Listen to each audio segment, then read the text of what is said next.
കൂട്ടുകാരെ, പുതിയൊരു വീഡിയോയിലേക്ക് എല്ലാവർക്കും സ്വാഗതം. ശ്രുതി എന്നൊരു മരുമകൾ തനിക്ക് വരുന്നതോടെ രേവതിയെ എങ്ങനെയെങ്കിലും അവിടെ നിന്ന് പുറത്താക്കണം എന്നുള്ളൊരു ഉദ്ദേശത്തിലായിരിക്കും ചന്ദ്രമതി.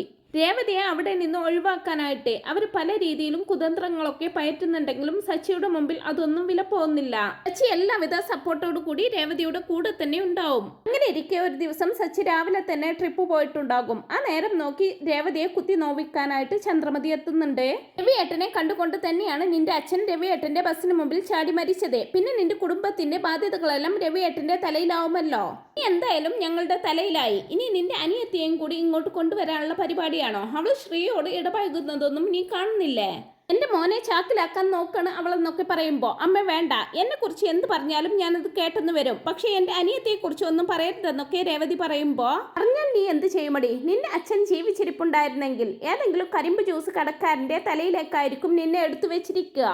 ഇതിപ്പോ ഇത്രയും വലിയ വീട്ടിൽ നിന്നെ പോലെ ഒരുത്തിക്ക് വന്ന് കയറാൻ കഴിഞ്ഞില്ലേ? അതിന്റെ അഹങ്കാരമാണ് നീ കാണിക്കുന്നതെന്നും പറഞ്ഞുകൊണ്ട് രേവതിയെ കുത്തി നോവിക്കുകയാണ് ചെയ്യുന്നത്.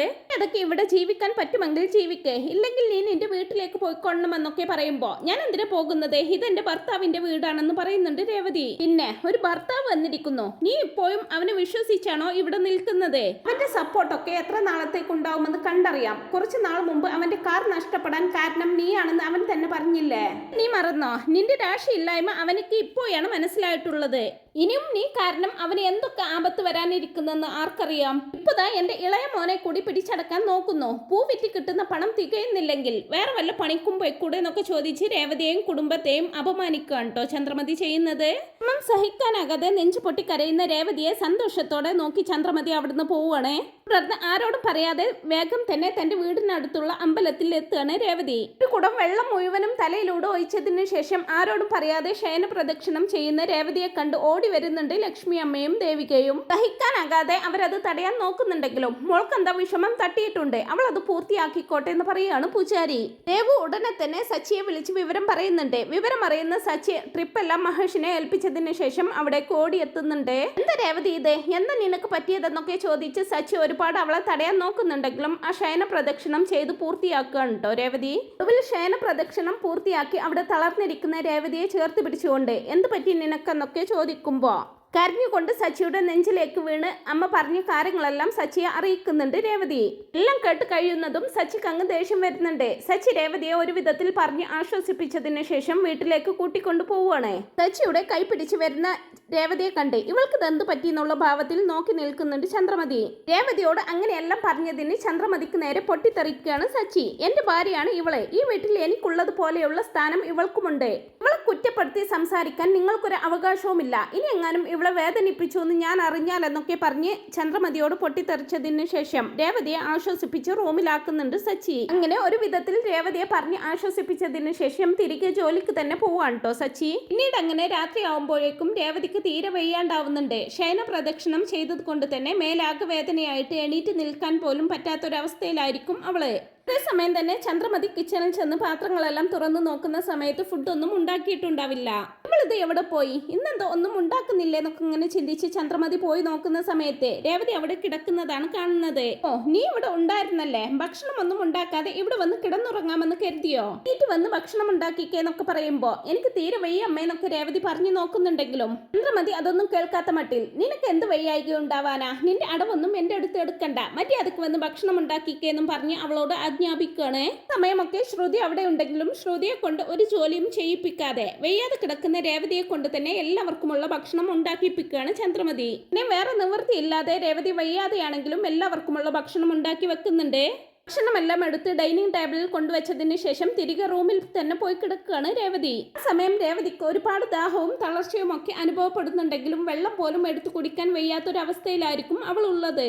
രേവതി അങ്ങനെ അവിടെ തളർന്നു കിടക്കുമ്പോ ചന്ദ്രമതി വീണ്ടും വന്നിട്ട് നീ എന്താ ഭക്ഷണം ഉണ്ടാക്കാതെ വീണ്ടും വന്ന് കിടക്കുകയാണോ എന്നൊക്കെ ചോദിക്കുമ്പോ എല്ലാം ഉണ്ടാക്കി വെച്ചിട്ടുണ്ടെന്നൊക്കെ അവൾ പറയുമ്പോ എങ്കിൽ പിന്നെ അതൊന്ന് വന്ന് പറഞ്ഞാൽ എന്താണെന്ന് ചോദിച്ച് അവളോട് വീണ്ടും ദേഷ്യപ്പെടുന്നുണ്ട് അവര്. തുടർന്ന് അവരെങ്ങനെ സുധിയെയും ശ്രുതിയെയും കൂട്ടി രേവതി ഉണ്ടാക്കി വെച്ച ഭക്ഷണം അങ്ങനെ ആസ്വദിച്ച് കഴിക്കുകയാണ്. എല്ലാം ഉണ്ടാക്കി വെച്ച രേവതി വിശപ്പും ദാഹവും കാരണം അവിടെ തളർന്നു കിടക്കുന്നുണ്ട് എന്നൊന്നും ഓർക്കാതെ കളി തമാശകളൊക്കെ പറഞ്ഞ് അതെല്ലാം ഇങ്ങനെ ആസ്വദിച്ച് കഴിച്ചുകൊണ്ടിരിക്കുന്നതിനിടയിലായിരിക്കും സച്ചി ജോലി കഴിഞ്ഞ് തിരിച്ചെത്തുന്നത്. സച്ചിയാണെങ്കിൽ രേവതിയെ വിളിച്ചുകൊണ്ടായിരിക്കും കയറി വരുന്നത്. ഹോളിലൊന്നും രേവതിയെ കാണാത്തത് കൊണ്ട് തന്നെ അവൾ എവിടെയെന്ന് അമ്മയോടായിട്ട് ചോദിക്കുന്നുണ്ട്. നേരം ചന്ദ്രമതി പാത്രങ്ങളെല്ലാം തുറന്നു നോക്കിക്കൊണ്ട് അയ്യോ അവൾ ഇതിനകത്തൊന്നുമില്ലല്ലോ എന്ന് പറഞ്ഞ് സച്ചിയെ പരിഹസിക്കുന്നുണ്ട്. അമ്മയെ ഒന്ന് നോക്കിയിട്ട് സച്ചി നേരെ റൂമിൽ ചെന്ന് നോക്കുമ്പോൾ രേവതി അവിടെ തളർന്നു കിടക്കുന്നതായിരിക്കും കാണുന്നത്. സച്ചിയെ കണ്ട് വയ്യാതെയാണെങ്കിലും എണീറ്റ് നിൽക്കാൻ നോക്കുമ്പോൾ അവൾ വീണു പോകാൻ തുടങ്ങുന്നതും സച്ചി വേഗം തന്നെ അവളെ പിടിക്കുന്നുണ്ട്. എന്ത് പറ്റി രേവതി, സുഖമില്ലേ, ആകെ വല്ലാണ്ടിരിക്കുന്നല്ലോ എന്നൊക്കെ പറയുമ്പോ ഒന്നുമില്ല, ചെറിയൊരു തലവേദന എന്നൊക്കെ പറയുമ്പോ സച്ചി അവളുടെ നെറ്റിയിലും കഴുത്തിലും ഒക്കെ തൊട്ട് നോക്കുന്നുണ്ട്. ക്ഷീണമുണ്ടല്ലോ, നീ ഒന്നും കഴിച്ചില്ലേ, ഞാൻ വെള്ളം എടുത്തോണ്ട് വരാമെന്നും പറഞ്ഞുകൊണ്ട് സച്ചി പുറത്തേക്ക് ഇറങ്ങുമ്പോ അവരവിടെ കളിച്ച് ചിരിച്ച് ഭക്ഷണം കഴിക്കുന്നത് കാണുന്നതും സച്ചിക്ക് അങ്ങ് ദേഷ്യം വരുന്നുണ്ട്. നിങ്ങൾക്കൊരു മര്യാദയുമില്ലേ, നിങ്ങളുടെ വയറ് മാത്രം നിറഞ്ഞാൽ മതിയോ? ഒരാൾ അവിടെ സുഖമില്ലാതെ കിടക്കുമ്പോൾ അവൾക്കൊരു ഗ്ലാസ് വെള്ളം എടുത്തു കൊടുക്കാൻ പോലും ഇവിടെ ആരുമില്ലേ? നിങ്ങളൊക്കെ നന്നായിട്ട് വെട്ടി വീങ്ങുന്നുണ്ടല്ലോ, നിങ്ങളൊക്കെ ഒരു മനുഷ്യർ തന്നെയാണോ എന്നൊക്കെ ചോദിച്ച് അവരോട് പൊട്ടിത്തെറിക്കുകയാണ് സച്ചി ചെയ്യുന്നത്. നീ എന്തിനാ ഇതൊക്കെ പറഞ്ഞ് ഞങ്ങളോട് ദേഷ്യപ്പെടുന്നത്? സുഖമില്ലെങ്കിൽ അവൾക്ക് മരുന്ന് വാങ്ങിച്ചു കൊടുക്കണം, അല്ലാതെ ഞങ്ങളോട് ദേഷ്യപ്പെടല്ല വേണ്ടതെന്നൊക്കെ പറഞ്ഞ് സുധി വീണ്ടും ഭക്ഷണം കഴിക്കാൻ ഒരുങ്ങുമ്പോ നീ ഇപ്പൊ അങ്ങനെ കഴിക്കണ്ടെന്നും പറഞ്ഞുകൊണ്ട് ആ പ്ലേറ്റ് തട്ടിയിടുകയാണ് സച്ചി. അത് കണ്ട് സച്ചിക്ക് നേരെ ചാടി എണീക്കാൻ തുടങ്ങുന്ന ചന്ദ്രമതിയോടെ നിങ്ങളുടെ ദേഷ്യം അത് എന്നോട് കാണിക്കണ്ട.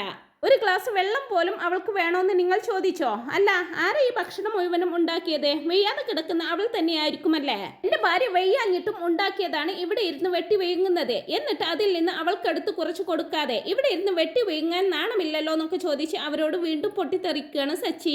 ഇത്തിരി മനസ്സാക്ഷി പോലും നിങ്ങൾക്കില്ലാണ്ടായല്ലോ. ദിവസവും ഈ വീട്ടിലെ എല്ലാ ജോലിയും അവൾ ഒരു മടിയും കൂടാതെ ചെയ്യുന്നു. അവളോട് ഒരിത്തിരി മനസ്സലിവ് കാണിക്കാൻ നിങ്ങൾക്ക് തോന്നിയോ? ഇല്ലല്ലോ എന്നെല്ലാം ചോദിച്ച് അവിടെ ഇരിക്കുന്ന ശ്രുതിയോടായിട്ട് നീയും ഒരു പെണ്ണല്ലേ, നിനക്കെങ്കിലും ഇത്തിരി മനസ്സാക്ഷി ഉണ്ടാവുമെന്ന് ഞാൻ കരുതിയെന്ന് പറഞ്ഞ് അവിടെ ഇരിക്കുന്ന വെള്ളം എടുത്ത് റൂമിലേക്ക് പോവുകയാണ് സച്ചി. ആ സമയമൊക്കെ സച്ചി തനിക്ക് വേണ്ടി അവരോട് സംസാരിക്കുന്നത് കേട്ട് ഒത്തിരി സന്തോഷവും അതിനോടൊപ്പം സങ്കടവും തോന്നുന്നുണ്ട് കേട്ടോ രേവതിക്ക്. വെള്ളം രേവതിയുടെ കയ്യിലേക്ക് കൊടുത്തതിന് ശേഷം നീ ഇവിടെ ഇരിക്കെ, ഞാൻ കഷായം ഉണ്ടാക്കി കൊണ്ടുവരാമെന്ന് പറഞ്ഞുകൊണ്ട് നേരെ കിച്ചണിലേക്ക് പോകുന്നുണ്ട് സച്ചി. കിച്ചണിൽ ചെന്ന് മഹേഷിനെ വിളിച്ചിട്ട് കഷായം ഉണ്ടാക്കുന്നത് എങ്ങനെയാണെന്ന് ചോദിച്ച് മനസ്സിലാക്കി രേവതിക്കുള്ള കഷായം ഉണ്ടാക്കുന്നുണ്ട് കേട്ടോ. ശേഷം തിരികെ റൂമിലെത്തി രേവതിയുടെ കയ്യിലേക്ക് കഷായം കൊടുത്തതിന് ശേഷം കുടിക്ക്, വേഗം മാറിക്കോളുമെന്നൊക്കെ പറയുന്നുണ്ട് സച്ചി. നിറഞ്ഞ മനസ്സോടെ സച്ചി ഒന്ന് നോക്കിയിട്ട് രേവതി അത് വാങ്ങിച്ചു കുടിക്കുന്നതും രാവിലെ മുതൽ ഒന്നും കഴിച്ചിട്ടില്ലാത്തത് കൊണ്ട് തന്നെ രേവതി അത് കുടിച്ച പാടെ ഛർദ്ദിക്കുകയാണ് ചെയ്യുന്നത്. എന്ത് പറ്റിയെന്ന് വേവലാതിയോടെ ചോദിക്കുന്ന സച്ചിയോട് സാരില്ലെന്നും രാവിലെ മുതൽ ഒന്നും കഴിച്ചിട്ടില്ലാത്തത് കൊണ്ടാണെന്നൊക്കെ പറയുമ്പോ രാവിലെ മുതൽ ഒന്നും കഴിച്ചിട്ടില്ലെന്നോ, നീ ഇവിടെ ഇരിക്കെ, ഞാൻ ഭക്ഷണം എടുത്തുകൊണ്ട് വരാമെന്നും പറഞ്ഞുകൊണ്ട് രേവതിയെ അവിടെ പിടിച്ചിരുത്തി അവൾക്കുള്ള ഭക്ഷണം എടുത്തുകൊണ്ട് വരുന്നുണ്ട് സച്ചി. രേവതിയുടെ കയ്യിലേക്ക് കൊടുക്കാൻ ഒരുങ്ങി എന്തോ ഓർത്തതുപോലെ വേണ്ട, നീ അവിടെ ഇരിക്കെ, ഞാൻ എടുത്തു തരാമെന്നും പറഞ്ഞുകൊണ്ട് രേവതിയെ തന്റെ അരികിൽ പിടിച്ചിരുത്തി താൻ എടുത്തുകൊണ്ട് വന്ന ഭക്ഷണം മുഴുവനും അവൾക്ക് വാരി കൊടുക്കുന്നുണ്ട്. സച്ചിക്ക് തന്നോടുള്ള സ്നേഹവും കരുതലും എത്രമാത്രമുണ്ടെന്ന് തിരിച്ചറിയുന്ന രേവതിയുടെ കണ്ണുകളൊക്കെ നിറഞ്ഞൊഴുകുന്നുണ്ട്. അത് കണ്ട് എന്ത് പറ്റിയെന്നൊക്കെ സച്ചി ചോദിക്കുമ്പോ ഒന്നുമില്ലെന്നുള്ള രീതിയിൽ അവൾ തലയാട്ടുന്നതും വിഷമിക്കണ്ട, അസുഖമൊക്കെ വേഗം മാറിക്കോളും, കഴിച്ചു കഴിഞ്ഞ് ഒരു ഗ്ലാസ് കഷായം കൂടി കുടിച്ചാൽ അസുഖമൊക്കെ പമ്പ കടക്കുമെന്നും പറഞ്ഞുകൊണ്ട് അവളുടെ കണ്ണുനീര് തുടച്ചു കൊടുക്കുന്നുണ്ട് സച്ചി. പാത്രത്തിലെ ഭക്ഷണം കഴിഞ്ഞതൊന്നും അറിയാതെ മനസ്സ് നിറഞ്ഞ സന്തോഷത്തോടെ രേവതി സച്ചിയെ തന്നെ ഉറ്റുനോക്കിക്കൊണ്ടിരിക്കുകയാണ്. സച്ചി കൈ കഴുകി രേവതിയുടെ അരികിൽ വന്ന് ഞാൻ കഷായം എടുക്കാമെന്നും പറഞ്ഞു പോവാനൊരുങ്ങുമ്പോ രേവതി അവന്റെ കൈ പിടിച്ചു നിർത്തിക്കൊണ്ട് അവനെ ഇറുകെ കെട്ടിപ്പിടിക്കുകയാണ് കേട്ടോ ചെയ്യുന്നത്. രേവതിയുടെ ഇറുക്കെയുള്ള കെട്ടിപ്പിടുത്തത്തിൽ സച്ചി ഒരു നിമിഷം പതറുന്നുണ്ടെങ്കിലും സച്ചിയും തിരിച്ച് അവളെ പുണരുകയാണ് ചെയ്യുന്നത്. എന്റെ നെഞ്ചിൽ വീണ് കരയുന്ന അവളുടെ മുഖം പിടിച്ചുയർത്തിക്കൊണ്ട് അവളുടെ മുഖമാകെ ചുംബനങ്ങൾ കൊണ്ട് മൂടുകയാണ് കേട്ടോ സച്ചി. സമയം രണ്ടുപേരിലും പരസ്പരം ഒന്നാവാനുള്ള അടങ്ങാത്ത ആഗ്രഹമായിരിക്കും. അങ്ങനെ രേവതിയെ ചുംബനങ്ങൾ കൊണ്ട് മൂടി രണ്ടുപേരും കൂടി അങ്ങ് കട്ടിലേക്ക് വീഴുകയാണ്. പിന്നെ ആ ഒരു രാത്രിയിൽ അവർ എല്ലാ രീതിയിലും ഒന്നാവാണ് കേട്ടോ ചെയ്യുന്നത്. ഒരുപാട് ശാന്തി മുഹൂർത്തമൊക്കെ മുടങ്ങിപ്പോയെങ്കിലും ഒരു രാത്രിയിലായിരിക്കും അവർ ശരീരം കൊണ്ടും മനസ്സുകൊണ്ടും പൂർണ്ണമായും ഭാര്യ ഭർത്താക്കന്മാരെ പോലെ ആയിത്തീരുന്നത്. പിറ്റേന്ന് രാവിലെ വളരെയധികം നാണത്തോടെ ആയിരിക്കും രേവതി എണീക്കുന്നത്. രേവതി എണീക്കുമ്പോൾ തന്റെ സാരി ആരോ പിടിച്ചു വെച്ചതുപോലെ രേവതിക്ക് തോന്നുകയും അത് സച്ചിയാണെന്ന് കരുതി രേവതി നാണത്തോടെ തിരിഞ്ഞു നോക്കുമ്പോൾ സച്ചി തന്റെ സാരിക്ക് മീതെ കിടക്കുന്നതാണ് കേട്ടോ അവൾ കാണുന്നത്. രേവതി നിറഞ്ഞ മനസ്സോടെ സച്ചിയെ തന്നെ നോക്കി കിടക്കുകയാണ് കുറച്ചു നേരം. പിന്നെ സച്ചിയുടെ സ്നേഹത്തിന് വേണ്ടി കാത്തിരുന്ന രേവതിക്ക് സ്നേഹത്തിന്റെ ഒരു പെരുമഴക്കാലം തന്നെ നൽകുകയാണ് കേട്ടോ സച്ചി. അവർ രണ്ടുപേരും ഒന്നായെന്ന് മനസ്സിലാക്കുന്ന ചന്ദ്രമതി അവരെ അകറ്റി നിർത്താനൊക്കെ നോക്കുന്നുണ്ടെങ്കിലും അവരുടെ ഒരു കുതന്ത്രവും തങ്ങളുടെ മേൽ ഏൽക്കില്ലെന്നുള്ള മട്ടിൽ കൂടുതൽ പ്രണയിച്ചുകൊണ്ടിരിക്കുകയായിരിക്കും സച്ചിയും രേവതിയും. ഈ ഒരു റിവ്യൂ നിങ്ങൾക്ക് ഇഷ്ടപ്പെടുന്നുണ്ടെങ്കിൽ വീഡിയോ ഒന്ന് ലൈക്ക് ചെയ്യുക, ചാനൽ കൂടി ഒന്ന് സബ്സ്ക്രൈബ് ചെയ്ത് സപ്പോർട്ട് ചെയ്യണേ. Thanks for watching my video.